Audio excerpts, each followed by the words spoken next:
আমি ওই ব্যক্তিকে জান্নাতের আঙ্গিনায় একটা ঘরের গ্যারান্টি দেই যে ব্যক্তি তর্ক করার সময় নিজে হক এটা জেনেও সে তর্ক থামিয়ে দেয়।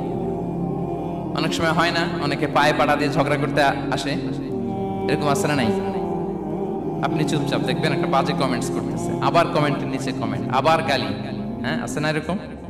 বিষ্ণু বলেন নিজে হক এটা জানার পরেও আর যাতে তর্ক না বাড়ে, যে তর্ক থামিয়ে দেয় জান্নাতের আঙ্গিনায় তাকে আমি একটা ঘরের গ্যারান্টি দেই।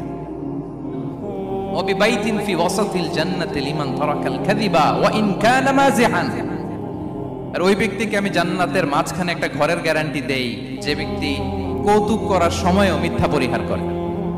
করতেছে কৌতুক, ফান করতেছে আর হি ইজ কিডিং, পান করে কৌতুক করে, কিন্তু কৌতুকের সময়ও সে মিথ্যা বলে না। এই স্বভাব যাদের, তাদেরকে আমি জান্নাতের মাঝ বরাবর একটা ঘরের গ্যারান্টি দেই। এরপর বিষ্ণু কি বলে দেখেন, তিনি বলেন ওয়াবিবাইতিন ফি আ'লাল জান্নাতি লিমান হাসানা খুলুকাহু।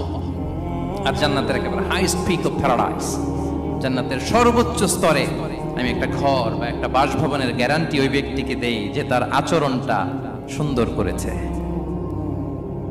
যে সুন্দর আচরণের অধিকারী হয়েছে, তাকে জান্নাতের হাইস্ট পিকে আমি একটা বাসভবনের গ্যারান্টি দেই।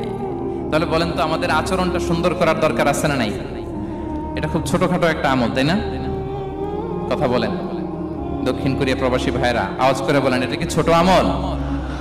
দেখলে সালাম দিব, সুন্দরভাবে কথা বলবো, ভালো উইশ করব, হ্যাঁ, হিংসা জিঘাংসা অহংকার থেকে মুক্ত থাকবো, খিটখিটে মেজাজের হব না, অলওয়েজ স্মাইলিং ফেস থাকবে আমার, হৃদ্যতাপূর্ণ আচরণ। এই কাজটা কি ছোট আমল?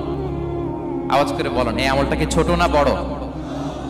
প্রিয় ভাইরা, বিষ্ণু ইসলাম সবার সাথে এরকম মাধুর্যতাপূর্ণ আচরণ করতেন, ছোট থেকে বড়, নারী থেকে পুরুষ, বন্ধু থেকে শত্রু, সবার সাথে সুন্দর আচরণ করতেন।